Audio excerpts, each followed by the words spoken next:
FLEMING International Airport, IFIA in St. Mary, will soon begin weekly scheduled international flights out of the Turks and Caicos Islands with INTERCARIBBEAN Airways. The announcement was made by Minister of Transport and Mining Robert Montague at the Transport Operators Development Sustainable Services TOD's 8th Annual Road Safety Awareness 40-Day campaign yesterday. Mr. Montague said the Jamaica Civil Aviation Authority has approved for INTERCARIBBEAN Airways to begin scheduled flights out of the IFIA. Now, these flights will mark the first scheduled international flights operating out of the Ian Fleming International Airport and forms part of the efforts of the Airports Authority of Jamaica, AAJ, to increase traffic in and out of the island's smallest international airport, pumping more than $2 million into the Jamaican economy.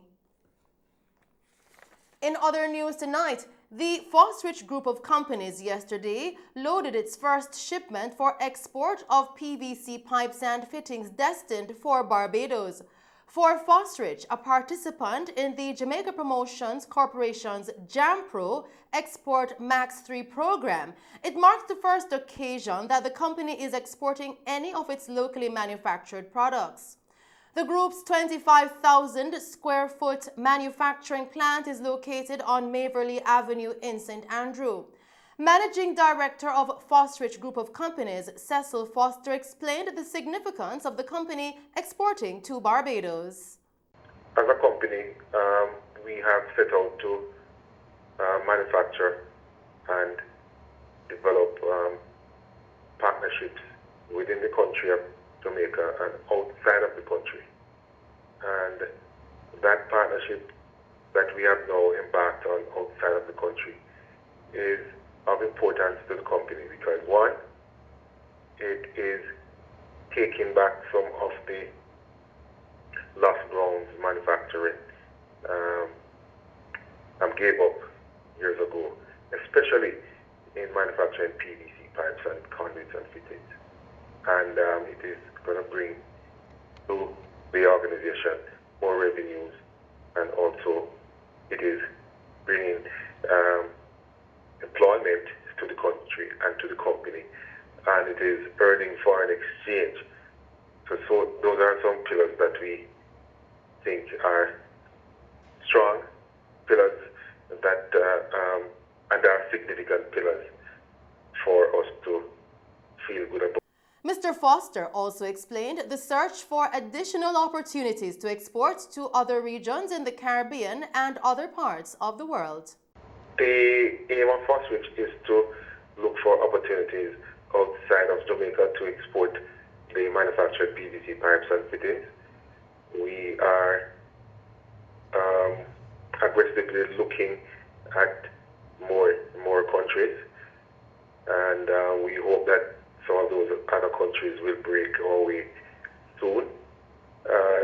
Also, it's very significant to note that mindset of the business community is changing, and companies are looking for near-shore supplies, and that supply will help them to, get their money to start turning over faster than if they should import all of their products from the furthest parts of the east part of the world. And so we are making an effort to show that it can happen, because we are providing the services and the products here in Jamaica, and it can get to a Caribbean country within 5 to 6 days.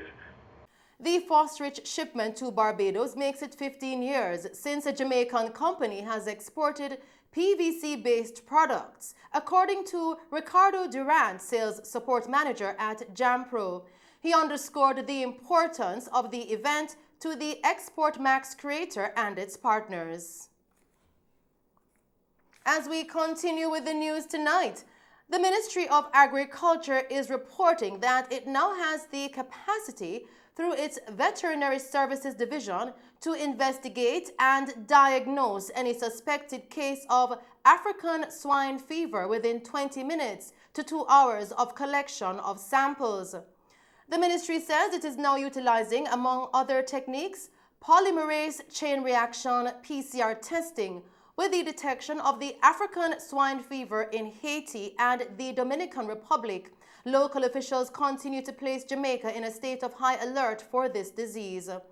The African swine fever is being detected in the Western Hemisphere for the first time in approximately 40 years. It is a highly contagious and deadly hemorrhagic disease of domestic and wild pigs capable of killing entire herds.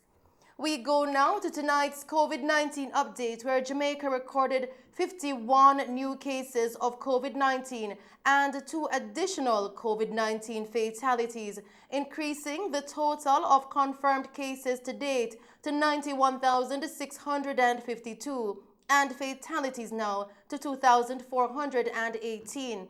The deceased are a 71-year-old man from St. James, whose death was previously classified as under investigation, and a 31-year-old woman also from St. James, whose death was under investigation as well. The Ministry of Health and Wellness says the deaths occurred in August and September.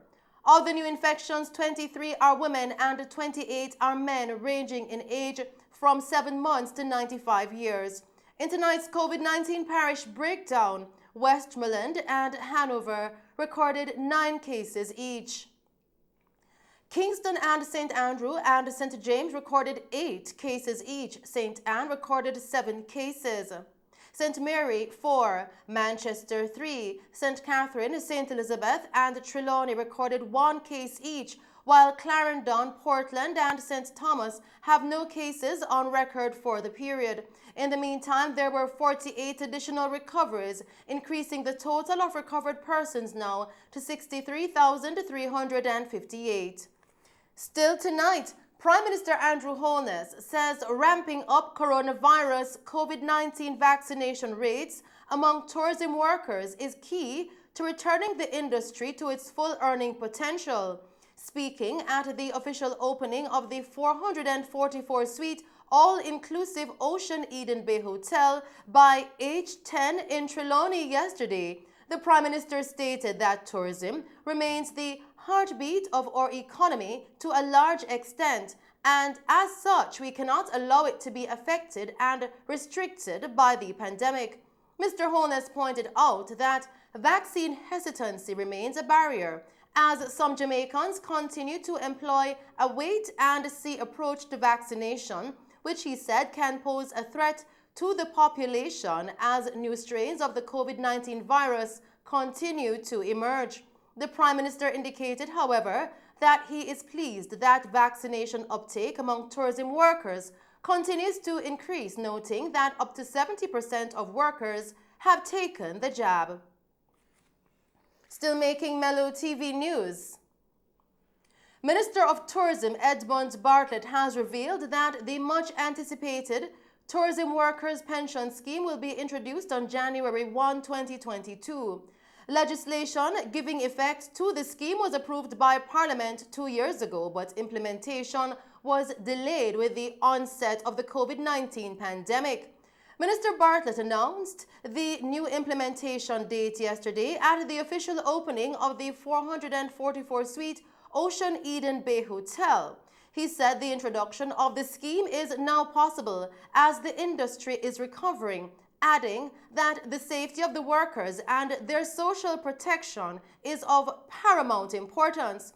Mr. Bartlett said the thinking behind the pension scheme was to ensure that the workers of the tourism industry can have an opportunity to look forward to a future that will secure them and their families. Minister Bartlett outlined that the pension scheme will require mandatory contributions by workers and employers. It covers all workers aged 18 to 59 years in the tourism sector, whether permanent, contract, or self-employed. Now, benefits will be payable at age 65 years or older. He explained that initially for 2022, the contribution will be 3% of gross salary to be matched by the employer and 5% thereafter. The government of Jamaica will provide $1 billion to seed the fund. Continuing with the news tonight, for the first time since Barbados severed colonial ties with Britain on November 30, Prime Minister Andrew Holness yesterday issued public comments about calls for Jamaica to become a republic. Speaking at the official opening of the 444-suite all-inclusive Eden Bay Hotel in Trelawney yesterday, the Prime Minister stated that the move must not be empty symbolism. He hinted that discussions are underway, promising to say more at the appropriate time. The issue has been discussed for years, more hotly debated now with the 40th anniversary of the nation's independence touted as one of the earlier target dates for Jamaica to assume republic status. The National Water Commission, NWC, wishes to advise its customers that Alliance Financial Services Limited is no longer authorized to collect bill payments on behalf of the Commission. In a statement, NWC said that the contract between the company and the financial entity was automatically cancelled after the Bank of Jamaica, BOJ, suspended the license of Alliance Financial Services for breaches of the Bank of Jamaica Act and the Proceed of Crime Act. Customers are therefore being encouraged to make bill payments through NWC's iPay portal as well as other legitimate avenues. The entities that are authorized to collect payments on behalf of the NWC are Paymaster Jamaica Limited, Grace Kennedy Payment Services, Bill Express, Western Union, Prime Trust Financial Quick and Easy Bill Pay, Transaction E-Pins Limited, Go, National Commercial Bank, Scotia Bank, First Caribbean International Bank, JN Bank, and a subsidiary JN Money Transfer, Victoria Mutual Building Society, and the Sagicor Bank. Still tonight, within the space of 1 hour, the St. Elizabeth Police caught a man who held up a farm store in Barbary Hall in the parish yesterday. The incident began unfolding at approximately 3:15 p.m. when a man reportedly entered the farm store and pretended to be a customer. It is reported that when the legitimate customers left the store, he pulled a handgun and demanded cash from the workers. He allegedly escaped with a cellular phone valued at 14,000 Jamaican dollars. The police were alerted, and at approximately 4 p.m., a police team from the Pedro Plains police station in the parish was traveling along the Rich Pen Main Road. The team reportedly spotted a motorcycle with a man fitting the description of the robber aboard, along with another man. The team pursued them and intercepted the motorcycle on the Williamsfield Main Road in the parish. One of the men escaped, while one was held. The motorcycle was seized. The identity of the man arrested is being withheld as the probe continues. And that's our news package for you tonight. Thank you for tuning in to Mello TV Evening News at 8. I am Shelley-Ann Hill. Do stay safe and pleasant viewing.